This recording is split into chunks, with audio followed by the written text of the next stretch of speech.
How long have you guys been homeschooling? This is our 9th year homeschooling. What made you decide to homeschool? There was a group, and I was invited to a book group. There was a homeschooling group in our community, and they invited me to one of their book studies, and we just meshed really well. And they gave me a book to read, Thomas Jefferson Education. I read it. I loved it. My son needed something different. He wasn't going to succeed on the conveyor belt. I could see that. His teachers could see it. He needed more individualized attention. So with the combination of all those things coming together at pretty much the same time, I thought, I'm going to do it. And I was really excited about it. I wasn't. He didn't tell me no. So. Well, No I way. had grown up in where homeschooling was quite different, and I had felt like I was worried that my children weren't going to get the social interaction that they need and the social skills that they needed when homeschooling. And so I was very concerned about that. I was also thinking that she needed to duplicate what was in the public school at home, and I knew she didn't have time for that, and I didn't have time for that. So I had several objections, but I was so caught up in supporting the family that I couldn't object then. And I thought, well, we'll just see what happens. And the public school is always there. A lot. So,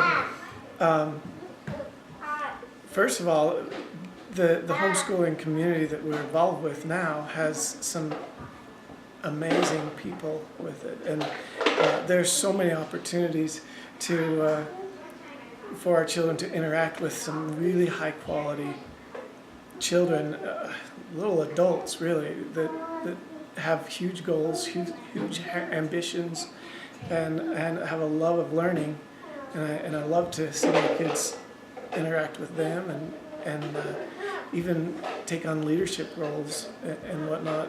There's no concern of social deficiencies in my children at this point. Would you be willing to tell us your mission Yes. statement? We say it about 4 times a week when we do our opening exercises. We say it together.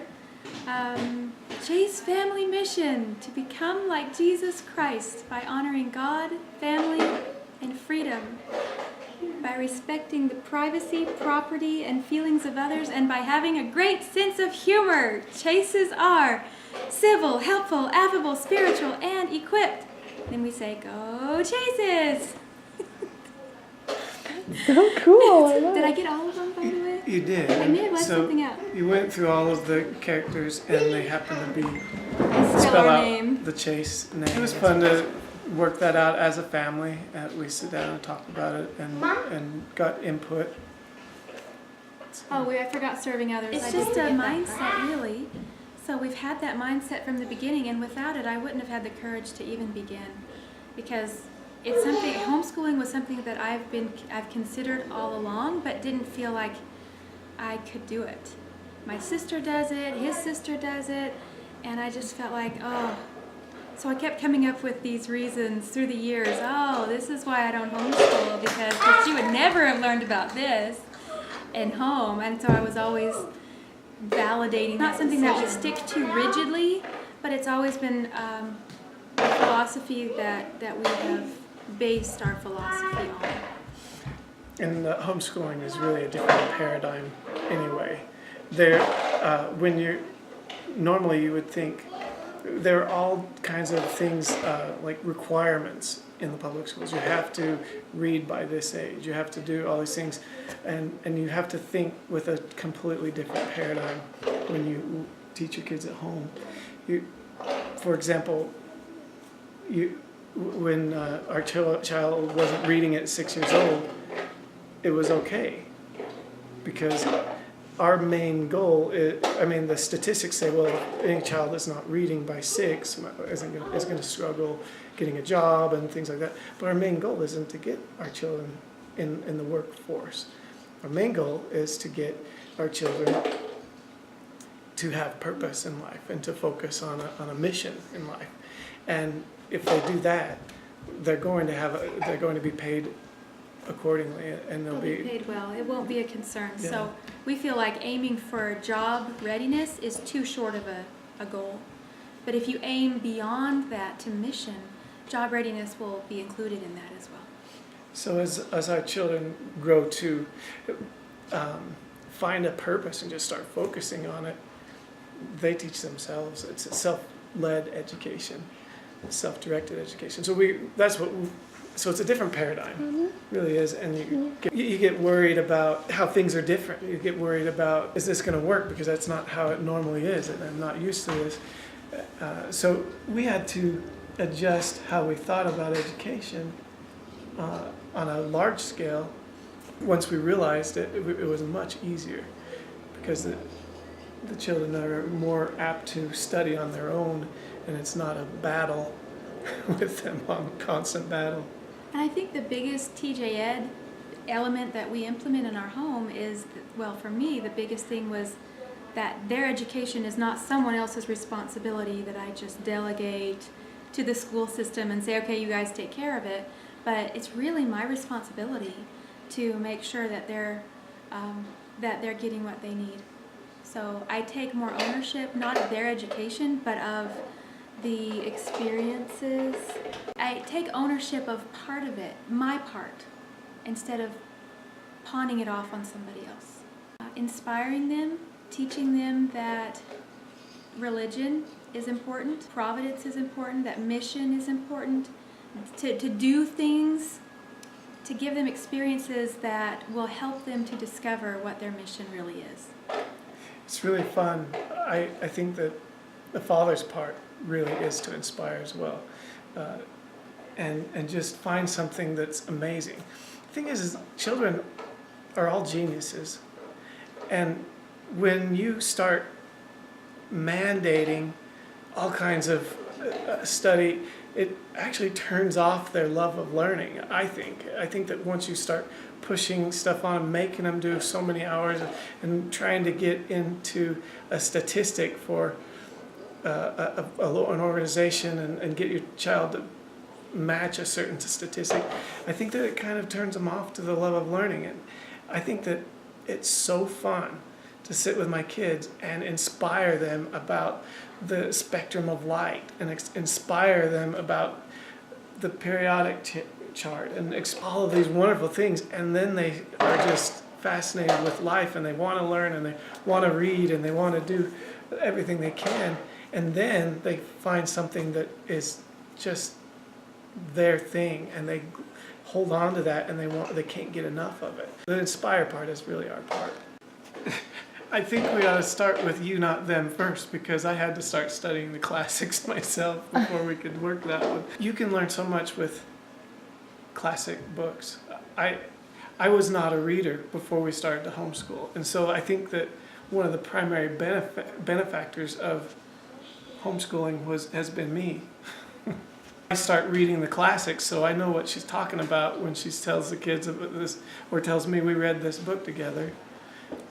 So to me, a classic book is it doesn't have to be a book, but any material or person even, that they can come face to face with greatness with that medium. And I want them to be great, and so I have to expose them to greatness. And classics aren't necessarily this one particular set of books on the shelf, but there are a wide range of experiences that will help to develop their character. The classics are like Winnie the Pooh is a classic. There's movies that we consider classic.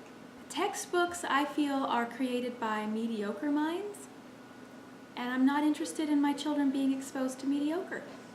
I want them to be exposed to great. Not when we have access to so many great things. When we have great things available, why bother with mediocre?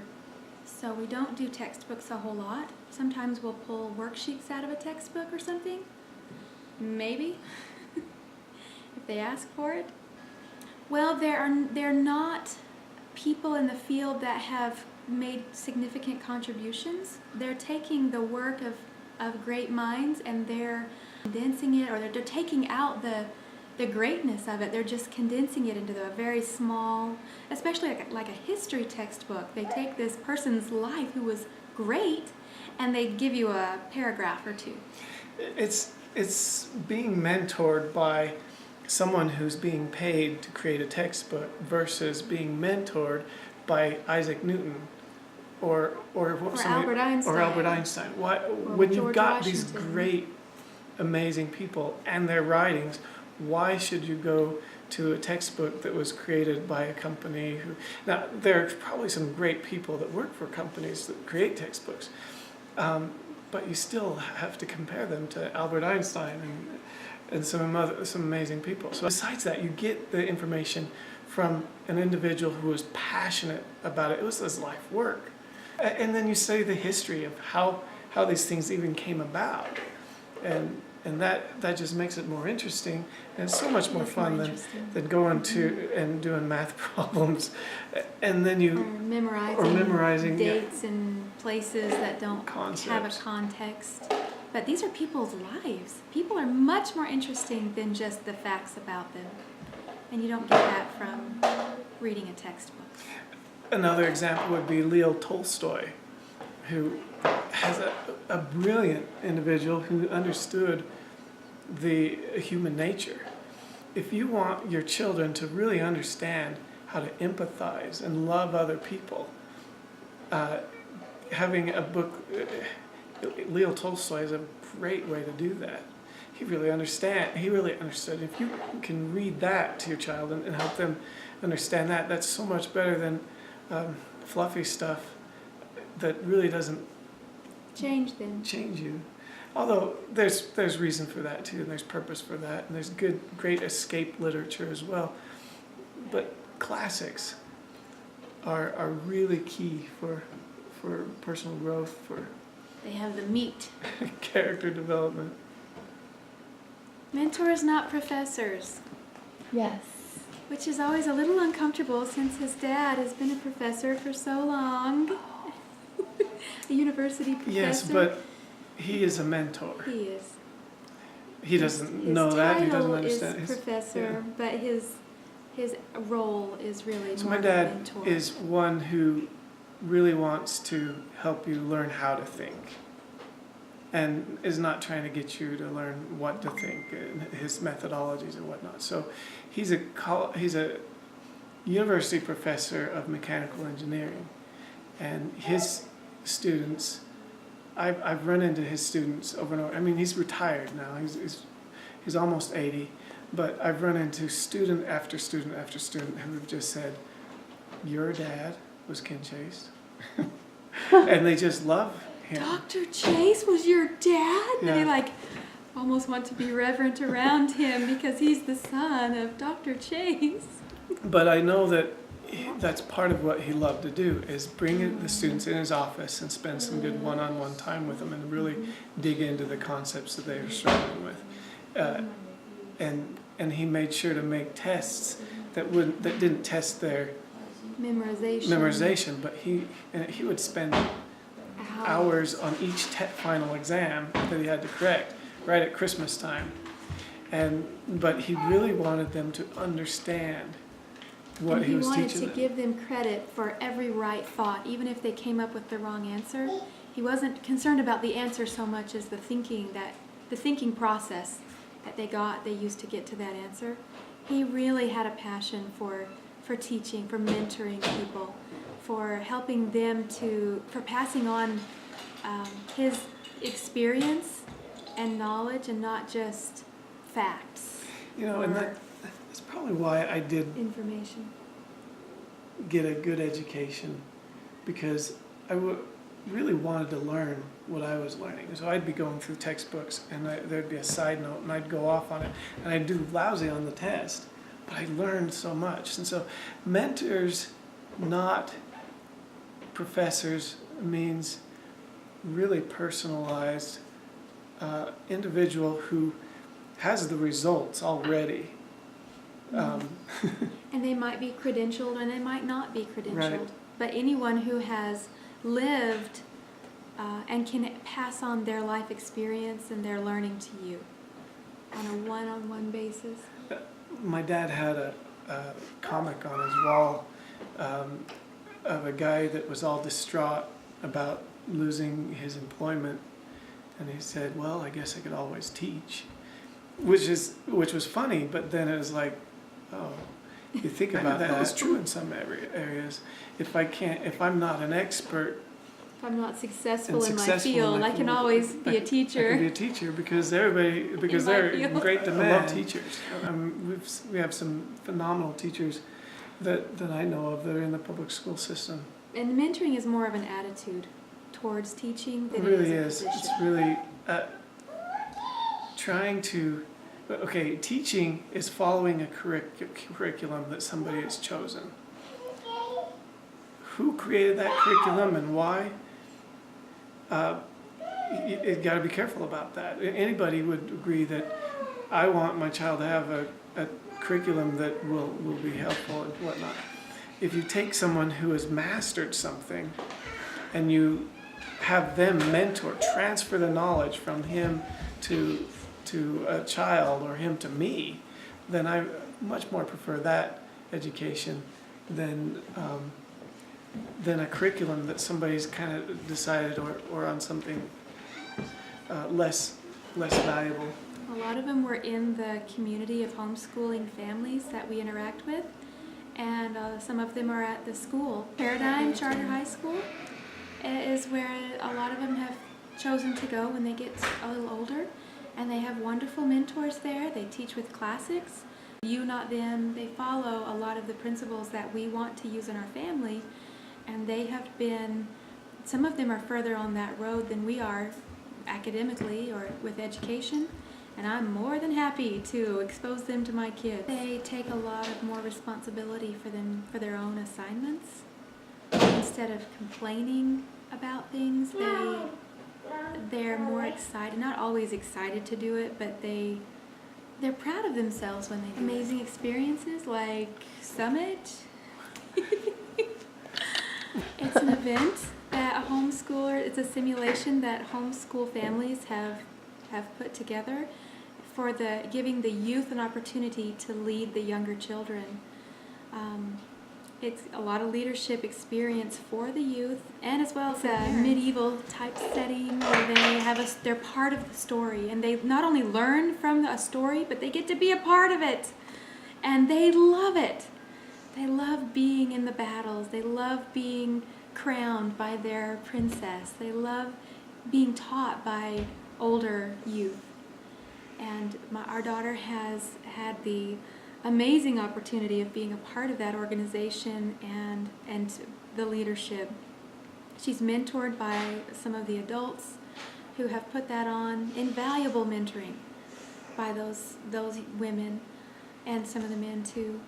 But because of the event for boys, our oldest daughter, was inspired to do something for girls as well. So a few years ago, she was trying to get this going and just couldn't get any traction. And the leaders of this group said, "Hey, we're looking for an event for girls. Do you think you want to combine with us? And we'll put this together." And she was ecstatic. And that has started an amazing journey for her. She was the leader that year. They call them the Crown Princess of Virtue Summit. And that was a great learning experience for her, but she was only 15 at the time. So she had a lot of growing to do. And this year she's been invited back as the Crown Princess. So she's officially the youngest and the oldest Crown Princess. Well, and this includes a huge amount of youth that she mentors. Right, it's a well mentoring as opportunity a leadership for her opportunity, yeah. as a youth. It gives her the opportunity, which launched her into another opportunity to start a business with some other youth, to be as a mentoring and public speaking business. They feel like they are ready to mentor other youth, and they are. And they are, and they've already pulled together a fairly large audience and given motivational speeches. You know, I really have fun exposing new things that the kids just take off with. With one child, it was airplanes. You know, every child is fascinated with airplanes, this one just glommed onto airplanes at a very young age, and he wanted every book in the library. And since we were homeschooling, we had the opportunity to just keep feeding it to him. Feed him. He knew every airplane. He would point. Oh, what was he? 8 years old, and he would point up at planes coming in and say, "That's a Boeing 747. See how the top of it goes like this." And he would know these airplanes by the looks of them, and he would tell you how many engines they had and how many, and all kinds of stuff. And then, I continued to expose and expose. But he couldn't read, so he couldn't read. He was a failure. Right. So everybody was academically. concerned about him. Well, he can't read, and then we But he would continued to write about expose things. I can't read. So she He loved takes it. He thought it was right. funny. Because people would get so worried. So then she takes him to a pond where they collect tadpoles, and all of a sudden he loves reptiles, and he starts raising these tadpoles, and we don't know how to do it, so we're trying to figure out what foods, and we do research, and then he just thinks it's amazing, and so he starts this reptile thing that hasn't stopped. And he would just read every book in the library about reptiles, and dinner conversation was very interesting because it was all he could talk about. We'd hear about breeding habits of reptiles in South America, and it was hilarious. But he's a reptile expert, and I only know so much, and I can keep feeding him material. But if that's what he wants to know, we have the time because we're not set to some required curriculum, and I can just keep feeding him that until he's like, you know what, I need more, I need a mentor, I need to go beyond what we have and start looking at that. And then, at this point, he's determined to own his own pet store by the time he's 16. So, He's 13 now. yeah. And he's talking about how to get funding of $1 million or so to put together the inventory and whatnot. So, but that's an amazing experience that we've had, and it's really come from just exposing, building on their love of learning, and helping them find mission and purpose, and letting them go and giving them materials that they need and the mentors that they need. I also think of our other son who's had an amazing experience in Shakespeare.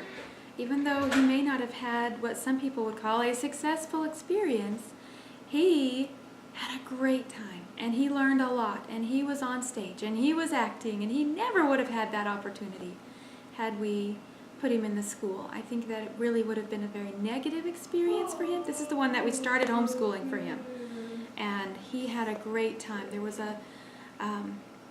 a lot of doubt, a lot of uncertainty about, is this the right thing?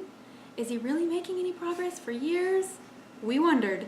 But he's been able to explore his passion of music and art and theater and... in a way that you really couldn't otherwise if you were stuck on a specific curriculum. So that was amazing to see him blossom and to just love studying the arts. They definitely have genius, very creative, Yeah. very strong-willed. You can see the genius in each of them. You can't really define it because they're developing. And I haven't exposed everything to them yet. So I guess you can see, really, in my mind, the genius means that you can learn and keep and use information at a high rate. And really each one of them has that ability. And then we take that genius and we find a mission and purpose, which is really what you use to define. And so when we say every child is a genius, every child loves to learn by nature. Every child can take the information that you give them and just internalize it and use it and make it part of their lives I think that she has a wonderful system down, because we do have specific time that we do every day for, We call it we closet call it time. closet time, because we pull things out of the closet. We use things in the closet to inspire.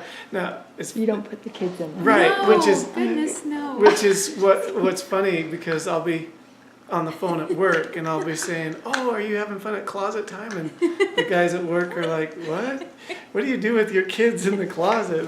But it is We closet play time. games. Come on. But we have a closet that has things in it that's just for homeschooling. And when there's homeschooling, we get the things out and we use that Yes. for inspiring and whatnot. So we do have, okay, this is my genius system, is to say that 10 to 12 is closet time, and we start with opening exercises where we have the prayer and the pledge and the mission, family mission statement, and we try to say a scripture, we read some from the scriptures or something that we're trying to memorize. Whoever day it is gets to choose the activity for that day. So all the Love of Learners have an assigned day. And when they don't want a day anymore, that's how I know they're moving into scholar phase and they're too old to have a day. So the scholars are like, I don't want a day, that's for kids, that's little kid stuff. They still get time, but it's less scheduled for them. So whoever day it is, they get to pick what mom's gonna do during closet time. So they might pick a game. Sometimes they pick a workbook that they want to do with mom, or they might want to go visit a family member, which we do occasionally, because they have a lot of fun stuff at their house too. They may choose service, they may choose a project or an assignment that they need help with, or scouting. It might be scouting that they need to be working on, or activity days things, or I really leave it up to them. I'm open to their suggestions and what they want to learn. Sometimes they say, I want to really work on my reading, Mom. Can you read with me? I want to work on math. Can you find some math we can do? I just want to play cards or Risk or Monopoly or whatever they want to do. There's always learning opportunities that we can pull from whatever they choose. Maybe they want to do a recipe. Let's make cookies. And This is one of the things that I was worried about early on too, because, well, in order to learn, you have to have, sit down and do math problems. You have to go through this set process, otherwise you're going to have gaps. You're going to have these kids are going to go out there. How are they going to survive? But you'd be amazed at how much you can learn playing board games. The amount of the attention span that you learn, the keeping rules and the charity for other people, sharing and the taking sportsmanship turns, and all kinds of things. There's usually math involved, and it could be varying amounts of math, but we play apples to apples, and they learn about nouns and adjectives and vocabulary by playing a simple game. Quality, not conformity, means that you're not as worried about your children meeting a certain mold at a certain time or meeting certain requirements at certain times, but you're really looking for quality work instead of just copying someone else's work. So being true to themselves, being true to their mission, will create quality. They do something because they love it, they do quality work, and you don't have to worry about it. You don't have to worry about grading them, because they want to learn, they want to get better, and you don't have to make them look like somebody else. When you start homeschooling, you can become overwhelmed by the curriculum options that are out there, and some of them seem pretty complex. They seem like they were put together by a board of experts, and you have to, and if you're not, following what the experts say, this complicated process of this is how you learn to read, and it could be this whole series of events that has to occur, it can be overwhelming, and it's not necessary. That really, what is education? It's reading great books, writing about them, discussing them, and then you repeat the process. Read, write, discuss. Read, write, discuss. And it's pretty simple. It's not this convoluted curriculum that some expert decided was the only way to teach history or mathematics. But it's actually much more organic, and it's simpler than we were led to believe, perhaps, when we were going to school.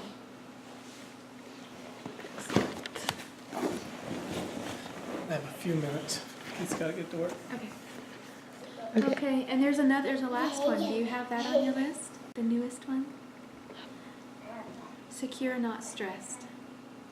That one was added, I think, because a lot of homeschoolers are prone to being overwhelmed and to doubting. They make a decision, but then they doubt if they're really doing the right thing. And secure, not stressed just encourages you to make the decision and be confident with that. If you made the decision to do this way, there was a reason for that. And you don't have to keep second guessing yourself. As a mom, and especially as a homeschool mom, that is a difficult hurdle to overcome, to not doubt yourself. Just be confident that you made the right decision and go forward. Whatever you chose is going to be great as long as you stick with it. And you got to stay in the process and don't get discouraged. We've got we've got some older kids now, and I'm so glad we stayed in the process, because who knew? We didn't know what was going to happen.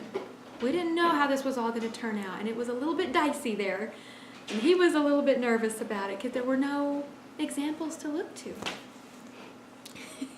to say, oh yeah, this is going to be okay, it's going to turn out great.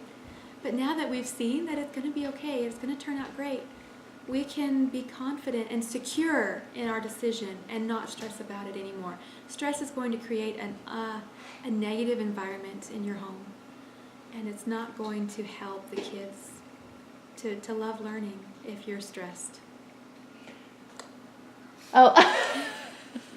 Ken was a doubter. I was a doubter. My goodness, it was like, I'm so traditional.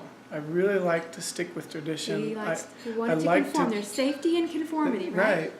And and it was so outside of the process of what the social norm is. And I worried, and I had that worry backed up with my family, and a college children of a college professor, and you're not sticking with the process here, what's going on, and your kids aren't reading, and of course I'm also really worried, being a super introverted person who's in a computer industry, I'm worried about my kids just not getting social experience, and I talked about that before. So I'm the doubter, but I think that the funny experience would be where a neighbor actually came and approached us and said, I noticed that your son is not reading, and he's 9. And we're really, and I understand you homeschool, is that right? And we're like, yeah, we homeschool. And so if you're struggling with teaching them how to read, I have some great curriculum that helps teach a child to read. And by this point, I was more secure with what we were doing. I was like, this is what we're doing now, and whatever the results, we're committed. We're committed. So, and I just smiled and said, well, thank you so much for your concern. We do have a great program that we're working on right now. And then I closed the door, and my heart was thumping like, I sure hope this program works. Because I'm still doubting. I'm still a little thinking about bit, it. hoping, just a going little on bit. faith. Right. Going on faith there. But now he reads above grade level. He loves to read, and a lot of his peers don't. They're not reading at all. And because he was a later reader and he read when he wanted to, and there was a little bit of coaxing there and prodding. Sometimes we call it conspire, not require. And But we the thing know how to is, do that too. So we read him a really good book that he likes, and then we decide we're not going to read this book anymore to you, but you have to read it to me. I'm sorry, you can read it on your own. And then he was inspired to right.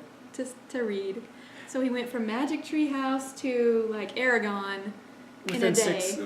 Within just a few weeks, and then he was reading like crazy, and all of a he couldn't read sudden anything. he didn't have to ask to have something read to him anymore, and he devoured all kinds of reptile books, all kinds of fiction, and just really ate up. And within a few months, he would far surpassed his peers. Become an independent reader. How old was he? 11. I think he might have been 11.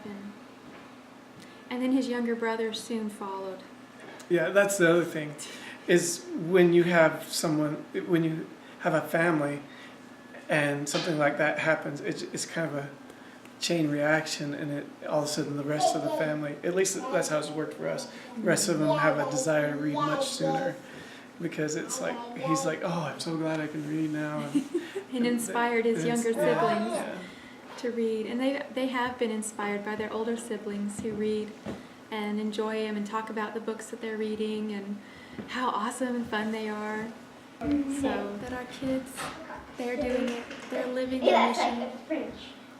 They think about it, and they hunger for it.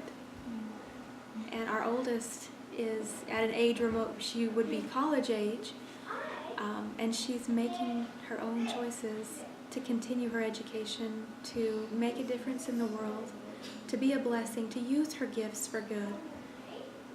That to me is very rewarding. They're already very different. When my daughter decided to go to high school, and she was again in the same school with her peers that she had left several years before, there was an obvious difference. Her peers had gotten caught up in this very negative, toxic culture that I knew growing up.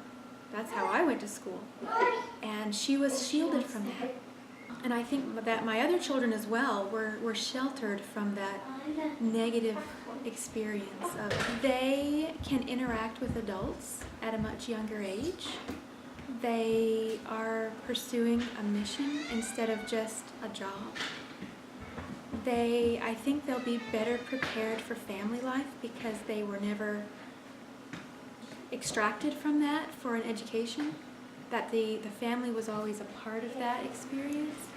Critical, I feel like, because our focus is to discover, prepare, and live your God-given mission. God's pretty important part of that process because it all comes from Him. So you have to stay in touch with Him. We try to teach them to be sensitive to the Spirit, to feeling the promptings from their Father in heaven, to have a relationship with Him. Again, I'm not saying we're perfect at this, but that is the vision, that they will have a great relationship with their Father in heaven, and that they will seek His guidance, to learn how to do that in our home and take that with them the rest of their lives.